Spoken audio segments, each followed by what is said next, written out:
Sallallahu ala nabi. Para habaib, para hadirin, para hujjat, bapak-bapak, ibu-ibu, para pemuda juga ada dimulakan Allah Taala wabil khusus Al-Habib Fakhri dan juga wabil khusus Afina Al-Ustaz Ahmad Haikal Hasan yang alhamdulillah pada malam hari ini bisa berkunjung kembali bersama kita. Semua ini insyaallah bukti bahwa tujuan-tujuan baik akan Allah arahkan kepada para pencarinya, dan orang-orang yang menjadi pencarinya pun akan dijadikan satu sehingga berjamaah menuju kepada kebaikan. Dan seandainya kebaikan itu dituju oleh orang per orang akan lambat, tetapi dengan cara berjamaah, karena sesuai dengan ungkapan al-jamaah rahmah itu punya Allah, sumbernya segala rahmat adalah Allah, pusat daripada titipan rahmat adalah Rasulullah. Perintah Allah dan Rasulnya, maka insyaallah keluar dari sini tidak akan gagal, tidak ada kecewa. Dosa-dosa kita Allah ampuni, orang tua kita dan guru-guru kita dan yang pada diri kita, baik pulang rahmatullah, masih hidup, diampuni daripada segala dosa, diberikan umur panjang dalam kita. Pada malam saya yang tahu sedang membahas betapa banyaknya pembagian tentang akal.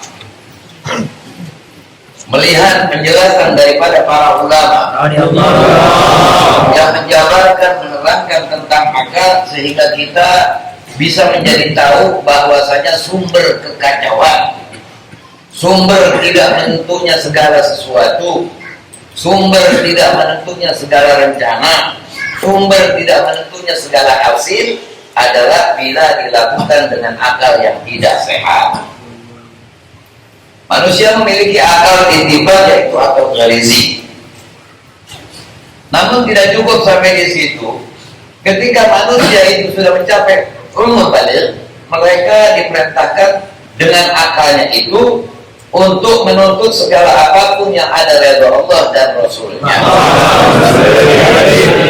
Sehingga apabila manusia sudah memiliki akal, dia akan dapat mempengaruhi hati salahnya. Dia akan dapat menuntut niat-niat dan seleranya. Mengapa begitu? Karena kodratnya hati akan suka kepada apa yang disenanginya, tidak suka kepada apa yang tidak disenanginya. Dalam sebuah hadis dikatakan jubilatil qulub ala hubbi man ahsana ilaiha wa bughdu man asaa ilaiha. Kodratnya hati adalah suka kepada yang baik padanya dan tidak menyukai apa yang buruk, yang tidak disenanginya. Apabila kita melihat definisi ini, apabila kita melihat ukuran daripada hadis ini namun tidak disyarahkan, maka kita akan mengatakan apa yang aku suka boleh aku terima dan boleh aku kerjakan. Apa yang tidak aku suka maka harus aku jauhkan. Ingat bahwasanya hati yang menyukai sesuatu itu harus distandarkan ada atau tidaknya keridhaan Allah dan Rasulnya bisa. Sehingga sesuka apapun kita kepada sesuatu, secinta apapun kita kepada seseorang, secinta apapun kita kepada apa-apa, kita akan selalu bermusyawarah. Adakah redha Allah dan Rasulnya? Coba sekarang kalau saya tanya, jawab dengan serempak. Walaupun jawabannya masih bohong, tetap kita harus mengatakan itu. Kenapa? Karena memang orang-orang model kayak kita di dalam mengerjakan ibadah belum pantas untuk menuntut apa-apa. Kenapa? Karena beribadatan kita hanya karena takut untuk menolak ibadat itu. Contoh, kita mengerjakan sholat. Sholat identik tanha anil fahsya wal munkar. Sholat mencegah daripada perbuatan keji dan munkar. Jadi di sini memberikan pengertian bahwa sholat memiliki power untuk mengekang pelakunya dari mengerjakan hal-hal yang salah. Tapi sholat kita bagaimana? Sudahkah kita terkekang? Sudahkah kita merasa jijik dengan perbuatan yang ada muka Allah dan Rasulnya? Bohong setiap hari. Contoh bohong mana? Nih sekarang saya mau tanya. Ini bukti nih, saya buktiin kebohongan kita. Tapi walaupun bohong, tetap kita harus mengatakan supaya kita tidak dikategorikan sebagai pembantah. Ini dari mulai saya sampai Ustaz Dana, Ustaz Haikal dan semua nih, jawabnya pasti sama. Karena jawabnya sama, bohongnya juga sama. Mana buktinya? Inginkah kita dicintai Allah? Ya kencang. Inginkah kita dicintai Allah? Itu bohong.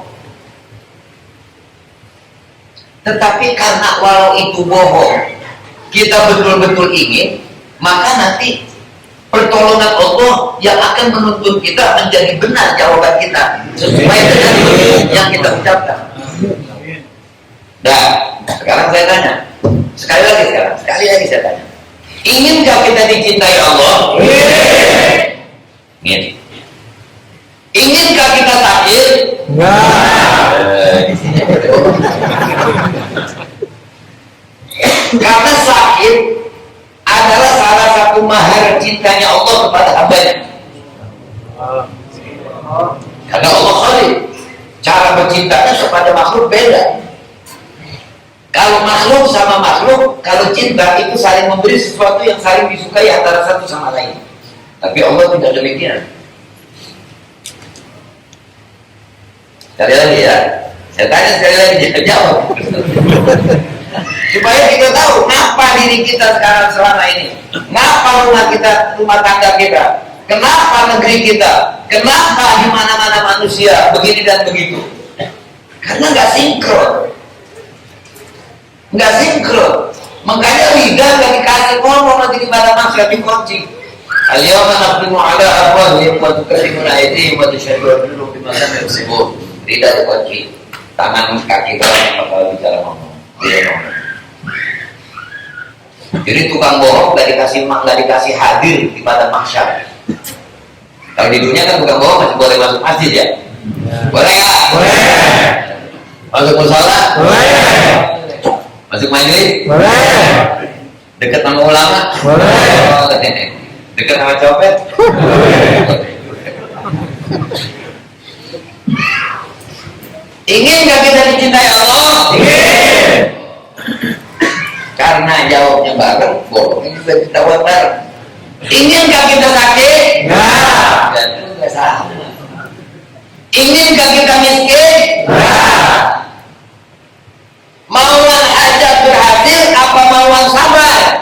Berhasil. Bohong semua tiga-tiganya. Itu tiga-tiganya tanda cinta Allah. Tiga-tiganya tanda cinta Allah. Tapi satu aja tandanya gitu tuh nggak bisa. Orang kalau ngomong tapi nggak sadar orang apa? Jadi ternyata ada gila dalam waras, ada waras dalam gila. Kalau gila dalam waras, ya model kayak kita nih. Ngomongnya apa, tapi buktinya apa? Dia namanya itu. Gila dalam waras. Sebab waktu ditanya 1 tambah 1 berapa? 2. Kalau orang gila kan itu begitu. Dulu ada satu orang Syekh Lagi sholat. Kanan nih. Lagi sholat. Di belakang makmumnya ratusan nih. Di lapangan begitu. Tahu-tahu ada satu orang pakaiannya lusuh, rambut tidak tertata rapi, pakaiannya juga asal jadi, bahasa tubuhnya juga tidak menunjukkan orang normal. Liwat di depan Isya lagi sholat. Karena di lapangan begitu liwat orang. Jalan lagi, balik lagi. Begitu kelar sholat, Isya bilang assalamualaikum warahmatullahi wabarakatuh. Dipanggil ya hei pulang sini kamu. Dia agak gimana kalau kata kita begini. Itu ya tahu saya lagi sholat, kita lagi sholat, mudah mandir. Benar ya kalau menganti saya? Enggak tahunya nih orang nyaut, ya Allah ini syekh ditonjok habis, maka nyesel. Oh, kata ini orang, saya nggak lihat ente sama orang-orang lagi pada sholat, karena saya lagi mencari kekasih saya yang hilang. Jadi konsentrasi saya dan hati saya sedang mencari kekasih saya yang hilang, sampai membuat mata saya tidak melihat kau sedang sholat. Saya merasa aneh, engkau lagi nyembah Allah, kau ngerti saya di mana mandir. Di mana khususnya ente, di mana konsentrasi ente? Allah yang ada disembah, masih sempat tahu saya udah mandir. Saya lagi nyari pacar saya, dia nggak tahu ada ente di situ.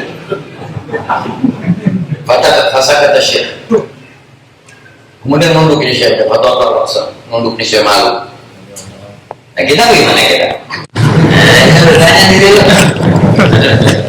Iya kan? Waduh, bukan main tak. Pakaian iya, pakaian sang iya, ngomongan sang iya. Ya, bukan main tak. Ya. Tapi subhanallah, makanya kata Syekh Umar bin Makhrama, Syekhul Kubar, magam kabir Syekh Umar bin Makhrama. Dia bilang kamu akan berapa banyak manusia libasuh wa kummah jubbatuh, pakaiannya dan tangan bajunya, kalau ulama itu tangan bajunya gede, rongga gitu kalau ulama. Kalau ente mah kan lucu pakai gituan. Lama bukan bukan itu biasa. Karena ulama kalau begitu suka bawa kita begitu. Dan makanya Imam Syafi'i pada waktu Imam Syafi'i ngejahit, ada orang hasut Imam Syafi'i. Begitu Imam Syafi'i kasih bahan suruh jahit, itu jahit, Imam Syafi'i keluar, datang yang hasut ngasih duit. Tolong kata nih orang yang hasut Imam Syafi'i, tolong nanti tangan bajunya yang kanan gedein, yang kiri kecilin. Bagaimana kalau malah enggak?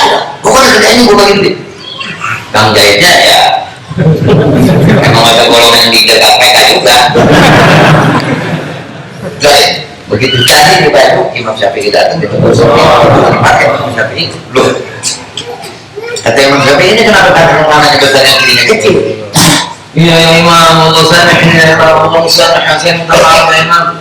Kejar lagi udah ada satu orang datang ngasih saya duit, kita nyuruh bikin gedein tangan kanan, bikin tangan kiri. Subhanallah kata Imam Syafi'i, benar itu orang. Saya lupa kalau saya suka pergi bawa kitab. Benar itu orang baik, dia maksudnya supaya kalau saya bawa kitab tidak repot, jadi saya masukin di tangan baju saya. Kalau kita malah yang mana kan begitu kalau kita ya.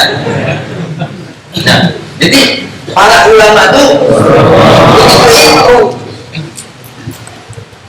Jadi perjalanan kita ini banyak kan ya begitu dah ya, susah diketahui kan, bingung gue bingung lo. Pokoknya malaikat kita Allah dari dulu yang memang nggak pernah dikasih penyakit bingung. Kalau malaikat punya penyakit bingung, malaikat juga bingung. Cuma malaikat tidak punya bingung. Pada malaikat nanti. Jadi jangan sampai katanya walaupun kodratnya hati itu suka kepada yang baik padanya, benci kepada yang jahat padanya, jangan sampai apa-apa yang hatimu nggak suka kau anggap buruk, apa-apa yang kau suka kau anggap baik. Entar dulu, kita lagi gendong anak lagi batuk, tiba-tiba dia tukang es, nangis nyala minta bikin es. Saya mau nanya, kalau bapak yang normal otaknya tuh nggak pengen tadi itu nyawa pengen disayang tapi sakit ogah, Ya, bapaknya nggak kayak model gitu maksudnya. Ya, pengen saya, sedangkan ada saya sakit, tapi nggak mau. Kan jadi bingung tuh. Ini anak nangis, wah minta es, minta, oh nangis. Bapak normal, anak lagi batuk, minta es dikasih nggak? Nah, itu Allah begitu kepada hambanya. Kalau nggak dikasih kaya, kalau nggak kenal majelis nih. Makanya belum apa jadinya udah segitu aja. Kira 2 SP, kelebihan gila. Kayak kalau dikasih kaya lebih gila, dikasih miskin senewan. Jadi belum pakai pas, kira 2 SP jauh dulu. Pokoknya karena biasa kan dulu BBC London tuh pakai radio SP tuh. Gitu. Berita BBC London kalau terjadi penyerangan terhadap Israel misalnya gitu. Ya. Tahu-tahu 3.000 ada di senyap dan rumah sakit. Tahu tahu yang nyerang apa dari mana? Dan kita begitu tuh. Paham ya? Jadi walaupun hati mau, berarti belum tentu itu baik buat kita. Hati nggak mau, itulah yang kadang-kadang baik buat kita.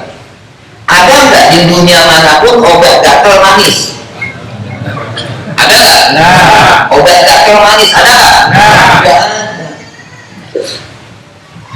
Ada orang yang udah manis malah nggak boleh manis. Orang yang manis boleh makan gula? Nah. Manis kan? Nggak boleh makan gula. Jadi manusia itu harusnya sesuai ketentuan Allah, aturan Allah, dan benar-benar mudah aturan Allah aja udah. Makanya kalau berdoa jangan selalu minta dagang rame mulu. Dagang rame itu nggak enak, mau kencing susah, mau buangnya susah. Susah. Baru mati berkebelah, mati mas saya pun keluar. Ujung-ujungnya lu dagang rame, duit banyak, kencing batu. Nah kita dagang duit banyak buat berobat. Jadi mendingan udah begitu aja. Sekarang saya mau nanya, tapi kalau penanya ini mah pintar sih biasanya. Dari pagi buka toko jam berapa? Rame yang beli, dapat duit 1 juta. Nutup jam 5. Dari pagi kagak ada yang beli, begitu setengah 5, toko ada orang borong sampai 4 juta. Mau yang mana lu? Pintar gak beli? Ini aku udah tahu, siapa dengan tidak jawab yang mana? Itu aturan Allah. Itulah sebabnya kita tidak boleh sekutuan billah. Mesti sangka baik terus kepada Allah SWT. Paham ya? Jadi udah, kalau Allah udah mau, bagus, pasti bagus.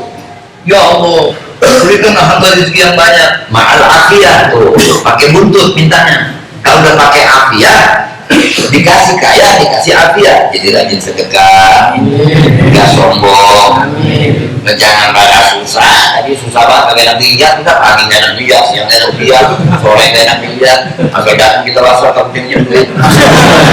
Kalau tuh dapat motif pakai handuk, di sini pakai pipa, rokan panjang. Wah, udah tahu sih kayak awal. Kalau tuh kita, nah, makanya jangan selalu kita musyawarah kepada hati sakit. Ternyata setelah diberikan hati, diberikan akal. Akal kudu dituntut. Makanya ilmu dan akal dan iman gak boleh bisa tiga. Orang punya akal, ilmu kagak, iman kagak, udah licik, pasti licik. Udah gak ada niat yang bakal baik, gak ada bekerja, tapi gua senang bagaimana caranya supaya gua bohong gak ketahuan. Itu kalau akal tanpa ilmu dan iman. Tapi kalau akal sudah pakai akal, pakai ilmu, tanpa iman, biasa. Jadi ulama su, jadi ulama su, punya akal, punya ilmu, jadi ulama su. Gua bosan jadi ustaz pipit tahlil, mau paling gede banget, cengko gua dapat 1.100, aku paling gede banget. Ya, makanya mendingan gua khianat dah agama. Jadi gua dapat mobil bagus, gua punya pengikut banyak, segala macam. Oh, sana ada kemudian aku bertobat, udah sudah kaya buat tobat. Sampai kaya Israel nungguin dia tuh. Emang musyawarah Israel? Enggak. Malaikat Israel sekali tangkap berapa kali lepas orang masuk dan pecat udah nggak dapat. Sekarang ini dan semua aturan Allah pasti ada kesesuaian. Dulu ada tamu datang ke rumah Nabi Sulaiman. Nabi Sulaiman itu sahabat dengan malaikat Israel. Banyak nabi-nabi yang sahabat dengan para malaikat. Salah satu Nabi Sulaiman bersahabat dengan malaikat Israel. Malaikat Israel datang lagi ziarah Nabi Sulaiman. Ada satu orang lagi mengamuk di Nabi Sulaiman. Nih malaikat Israel ini pakai manusia, cara manusia, nyamar manusia, nyerang mana orang. Ini orang takut diserang malaikat Israel, ya pakai itu dia nyamar, dia tetap pakai kan copot lalu. Nggak pakai dimana dah, lagi lompat-lompatan di pohon lagi dibetul, aduh. Nah, insyaallah dicerang malaikat Israel. Akhirnya apa? Ini orang ngomong sama Nabi Sulaiman. Ya Nabi Allah, tolong. Nabi Sulaiman kan bisa ngomong binatang, bisa perintahin angin. Ini orang ngomong, tolong perintahkan angin turun bawa saya ke India biar jauh, saya nggak mau ketemu dia tuh. Dia nggak tahu yang ada saya. Baik, dipanggil angin naik, bawa ke India. Udah kan? Malaikat Israel permisi keluar. Dapat berapa hari ziarahnya di malaikat Israel. Nabi Sulaiman cerita, ya Israel, waktu itu ada orang, waktu kau datang kau tatap dia ketakutan. Akhirnya dia perintahkan aku untuk perintahin angin supaya bawa dia ke India.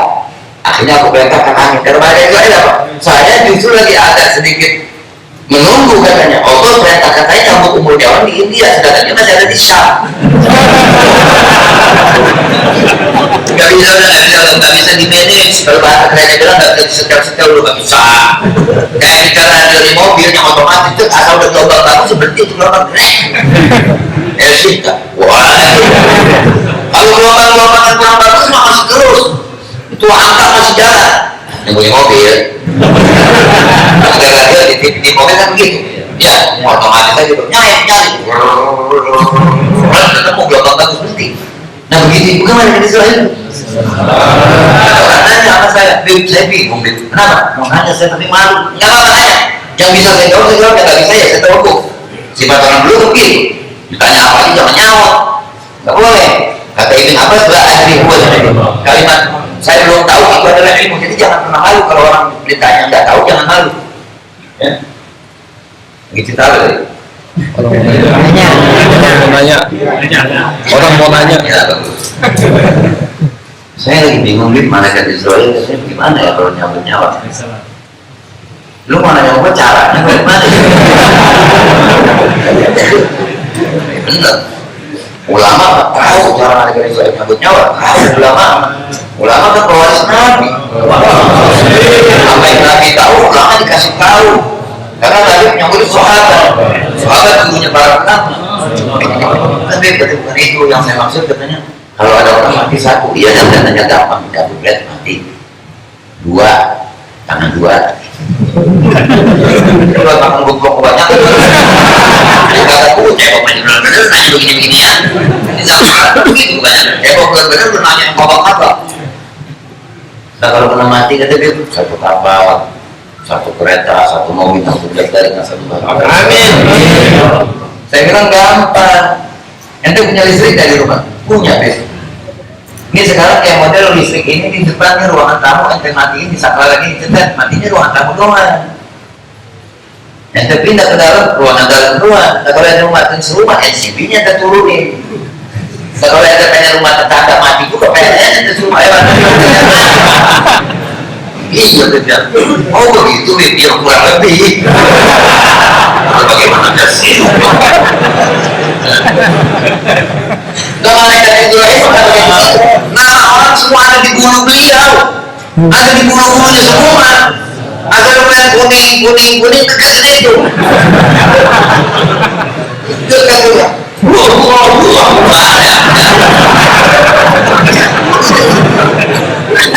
Kami ya, maaf ya.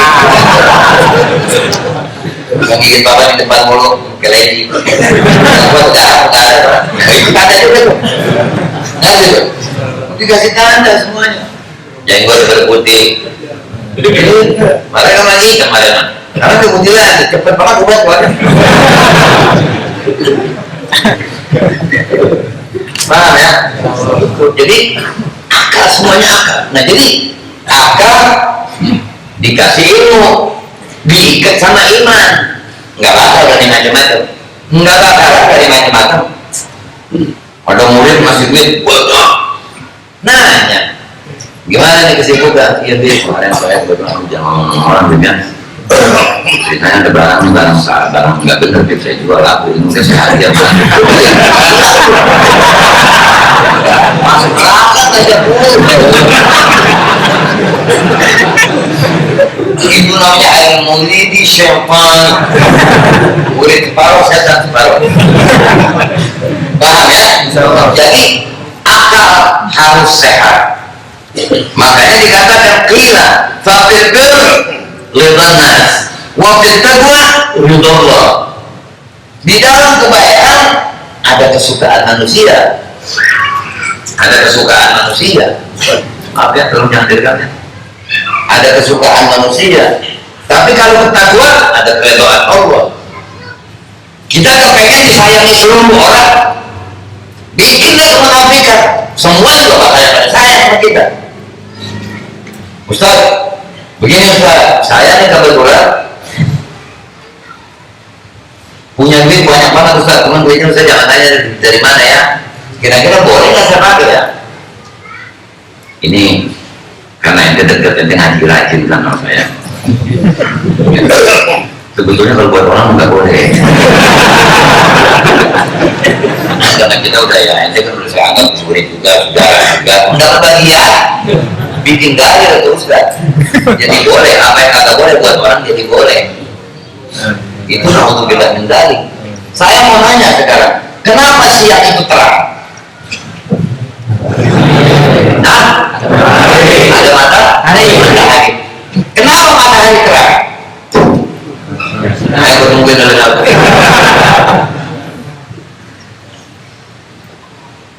Jawab.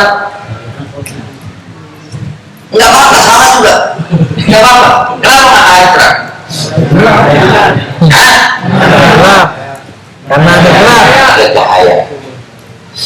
Ulama mesti begitu. Kalau matahari ada gede banget, tapi nggak ada sinarnya, nggak bisa nerangin siang, nggak bisa jadiin siang. Begitu pula ulama punya itu tapi nggak betul, tidak akan menerangi umat, tidak akan menyuluhi jalannya umat menuju Allah dan Rasulnya. Makanya yang paling dikakuti oleh Nabi Muhammad adalah ulama su. Ulama su, kalau ulama minum susu nggak apa-apa, tapi dalam ulama sunya nggak boleh. Ulama minum susu boleh. Lu tanya ada ulama mana juga? Tidak ada yang mau ngatur. Ulama minum susu boleh. Ulama nyusu boleh.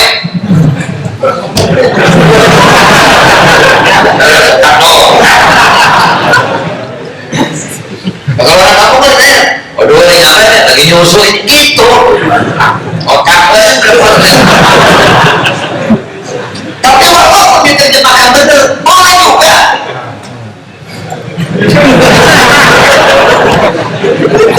Bangkit masih kan ngomong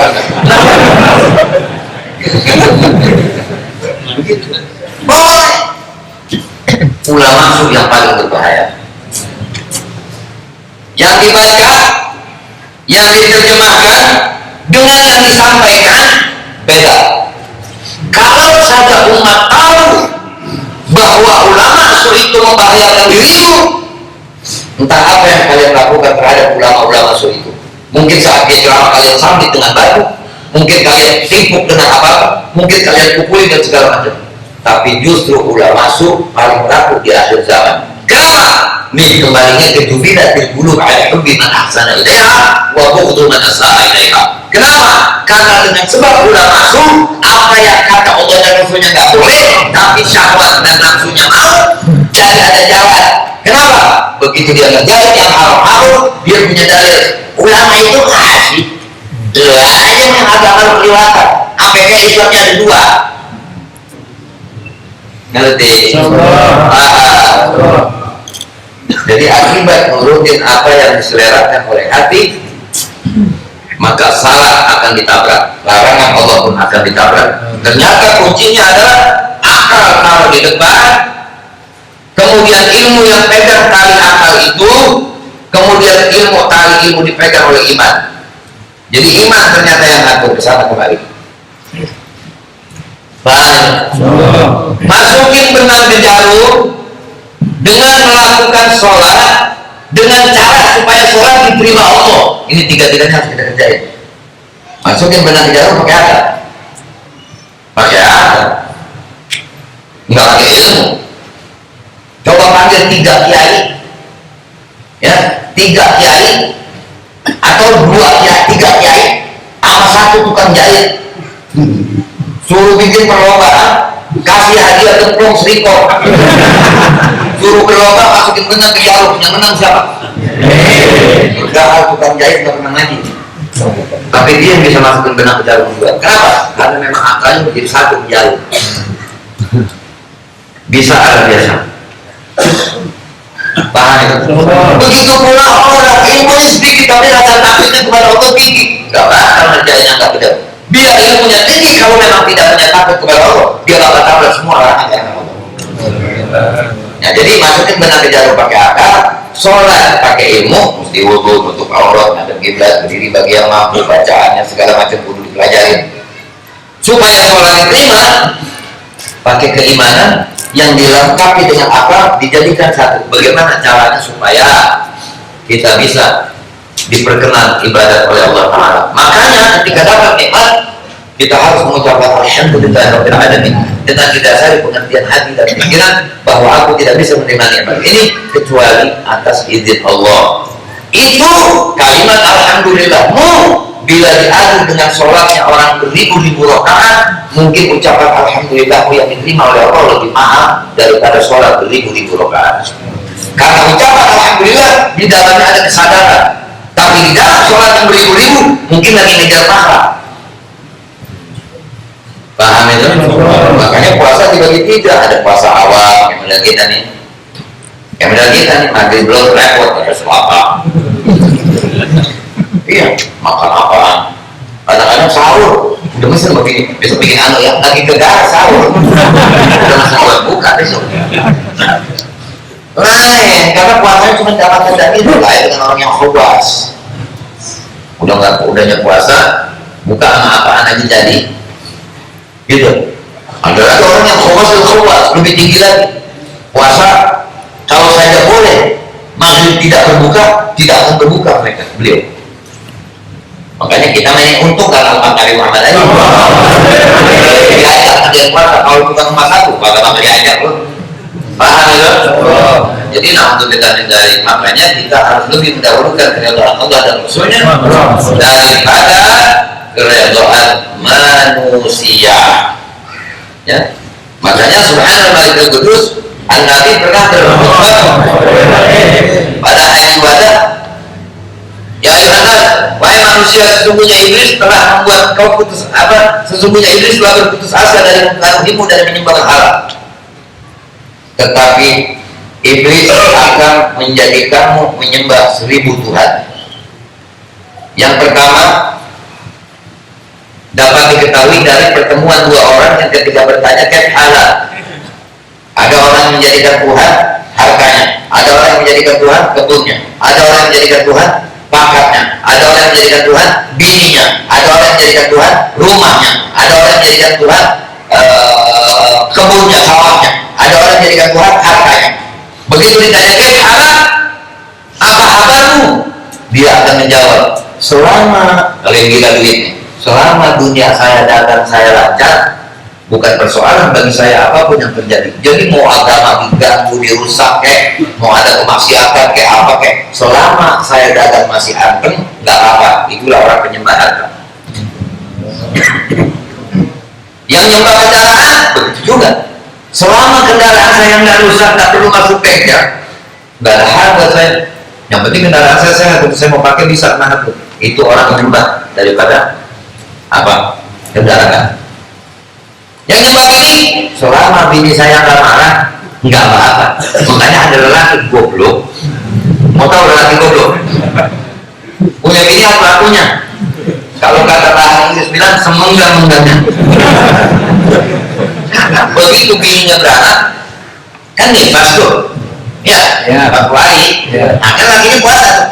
Nah, tuh bininya.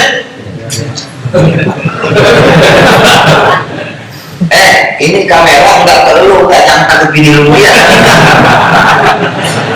Itu ada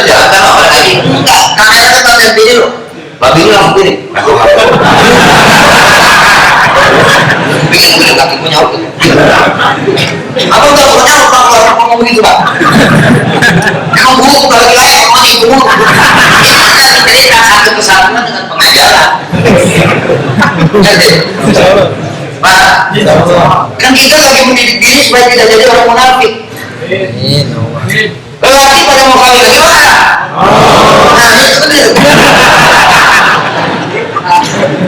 Mau, cuma tuh begitu jangan main mau aja. Syarat itu kudu itu sunnah, sunnah masih banyak, tahajud sunnah, puasa Senin Kemis sunnah, ngapain sunnah Nabi yang itu orang yang gitu dah boleh. Lupa pas nifas ya, dia nifas, bininya nifas dia puasa ya kan, pokoknya mau begini lelaki pokok emang gini saya begini deh. Kenapa?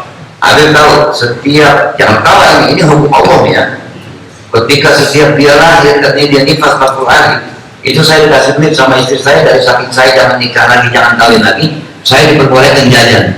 Untuk dari ada bilang itu kan ini soleha goblok sampai habis lu mau bagi orang kalau goblok jangan boleh sama goblok bagi orang dikit mah sampai kuat begitu. Coba kan mestinya banyak sabar ya Pak gitu. Lagi umat Nabi mah istimewa. Kalau dia hobi jangan ganggu ini beranak. Bini lagi haid aja, laki nggak boleh tinggal di rumah. Umat Nabi Musa nggak boleh tinggal di rumah. Tapi umat Nabi walaupun bininya lagi haid boleh tidur satu tempat tidur dan boleh bermesraan asal jangan gitu. Nanti lo paham ya? Jadi sama seperti itu bermesraan dengan istri walaupun istri dalam keadaan nifas dan haid pun boleh. Yang tidak boleh hanya melakukan persetubuhan. Berarti ini umat dimanjain bukan cuma di saya. Makanya kudu berakal kalau mau protes dengan aturan-aturan Islam. Makanya dikatakan bahwasanya manusia yang paling istimewa dalam akal adalah Nabi Sallallahu Alaihi Wasallam. Ya, lau katanya, alladzi law wuzina aqluhu bi'uqul jami'il khalq la rajahum. Kalau akal Nabi ditimbang, akal Nabi Sallallahu Alaihi Wasallam, kecerdasan dan kecerdikan Nabi Sallallahu Alaihi Wasallam itu ditimbang dengan akal seluruh manusia akan dikumpulin. Nabi-nabi dan rasul-rasul semua dan orang-orang soleh segala macam dikumpulin akalnya, ditaruh di satu timbangan, kemudian satu lagi timbangan ditaruh akal dan Nabi lalu jangan makan menanti mana. Jadi jangan pernah kau nilai bahwa agama itu meninggalkan satu poin sekecil apapun dalam pendidikannya. Tidak, semuanya telah ada diajarkan. Dari mulai jongkok buang air besar sampai kepada persoalan perkawinan diatur oleh agama, dan aturan itu demi kemaslahatan kehidupan. Hanya orang-orang yang tidak berakal yang melihat ada kekurangan dan tidak senyawa. Agama tidak senyawa kalau sekarang dipakai, karena zamannya sudah tidak relevan lagi, malah rusak. Paham itu? Kemudian dikatakan wala tadun annal aqla huwal mahdzata bitadbir umur dunia.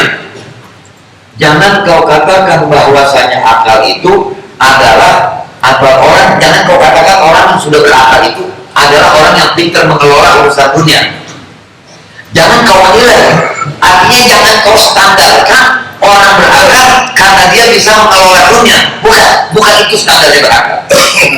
Fa inna ahlan nar hina nadimu li'adam hidayatihim lima salih din ma'a ma'adabatihim fid dunya fima qasallahu ta'ala anhum. Sedangkan orang-orang yang menjadi penghuni neraka pun katanya saat mereka menyesali tidak adanya hidayah bagi mereka, itu mereka dalam keadaan pintar. Artinya begini, orang-orang yang masuk neraka itu bukan orang-orang bodoh dalam berakal, Tetapi hanya saja mereka walau sudah berakal, mereka tidak mendapati hidayah karena mereka tidak mengikuti ajaran Allah dan Rasulnya. Sampai-sampai mereka mengucapkan baru laukuna nasma'u au na'qilu ma kunna fi ashabis sa'ir. Kalau saja kami mau mendengar atau kami mau berakal, mau menerima dakwah, mau taat, mau menurut dengan ajaran agama, ya, maka tidaklah kami menjadi penghuni neraka sa'ir. Jadi orang-orang yang masuk neraka itu bukan orang-orang bodoh. Orang-orang di zaman jahiliyah itu bukan orang-orang bodoh. Mereka ahli perdagangan, ahli peperangan, ahli bikin pedang, ahli mengelola emas, ahli mengelola berlian, ahli mengelola perminyakan dan segala macam. Tetapi karena hanya saja mereka tidak mendapatkan hidayah, makanya hadirnya bu'ithu liutammima makarimah akhlak. Aku diutus untuk menyempurnakan budi pekerti. Karena apa? Kalau pintar, mereka sudah pintar. Hanya saja mereka tidak pernah mengerti harus taat kepada Allah dan Rasulnya, harus mengibadati Allah dan mengikuti tuntunan Nabi Muhammad. Makanya waktu kita sebut Sayyidina Abu Bakar Siddiq radhiyallahu, Sayyidina Umar bin Khattab, Sayyidina Uthman bin Affan, Sayyidina Ali bin Abi Thalib, beda dengan kita sebut Abu Jahal la'anahullah, Abu Lahab la'anahullah, gimana? Padahal keduanya hidup di sana Nabi, ketemu sama Nabi, mendengar kalimat Nabi, bersentuhan kulit dengan Nabi. Tapi yang satu menerima dakwah Nabi, yang satu hanya mengenal Nabi sebagai yatim Abi Thalib. Jadi persoalannya di majelis taklim pun baik laki maupun perempuan, tua maupun muda, belum tentu orang di majelis masuk surga semua. Yang masuk surga di majelis taklim adalah orang yang membenarkan apa yang dibenarkan oleh Allah dan Rasulullah. Begitu itu. Jadi ternyata titik persoalan hanya menerima kebenaran atau tidak. Ingat bahwa sekarang sebagai seorang suami menafkahkan istri, sebagai seorang bapak menafkahkan anak-anak. Tapi ketika di lautan lahan, dia sudah bukan suami siapa-siapa, dia sudah bukan bapak siapa-siapa. Artinya tidak bisa berharap dari istrinya untuk membuat dia selamat, tidak bisa berharap dari anak-anaknya untuk membuat dia selamat. Keselamatan dirinya adalah kesesuaian sebaik apakah ketika dia hidup di alam dunia. Waman ya'mal mithqala dzarratin khairan yarah, waman ya'mal mithqala dzarratin syarran yarah. Makanya turun surat Zalzalah, idza zulzilatil ardu zilzalaha wa akhrajatil ardu athqalaha wa qala al-insanu ma laha yawma idzin hadithu akhbaraha bi anna rabbaka awhalaha ila akhir ayat. Di sini katanya ayat ini yukhawif. Allah yukhawif ibad. Allah membuat takut hamba-hamba. Karena nanti akan zalzal, akan terjadi goncangan yang sangat besar. Berbenturan galaksi dan planet-planet semua. Gunung-gunung akan copot dari tempat poros. Langit akan turun, air akan mantul dari bumi dan dari langit semua. Manusia semua hidup pikuk di situ ketakutan. Hanya orang-orang yang bersama Allah yang memiliki ketenangan. Nah, sekarang sudah dikasih contoh-contoh kecil. Banjir, rumah bagus, apa yang bisa dibanggakan dari harta yang ada dalam rumah itu ketika sudah terendam air? Dirusak, bangku terendam, satu sama lain saling mencari makanan dan pakaian. Yang tadinya sombong akhirnya butuh bantuan. Ingat, sekarang ini musibah sudah banyak terjadi, silih ganti. Musibah sebetulnya disebabkan dari kemaksiatan, bukan karena musibah itu datang punya sendirinya, tapi dipanggilin oleh penghuni bumi. Kemaksiatan sudah banyak terjadi di masa lalu, cuma di masa lalu orang solehnya masih banyak, yang masih sholat malam, masih minta kepada Allah untuk jangan sampai jadi bala bencana. Nah, zaman sekarang ini yang soleh-soleh sudah dipanggil pulang ke hadirat Allah SWT. Para penziarahnya hanya berurusan dengan duit. Ziarah bukan minta didoakan supaya kuat iman Islam, supaya rajin beribadah, tetapi selalu yang dagang ingin dagangan ramai, yang berpangkat ingin pangkatnya naik, yang punya objek ingin objeknya hasil. Jadi aulia didatangi buat urusan-urusan dunia, padahal aulia itu marah ketika didatangi dalam urusan-urusan seperti itu.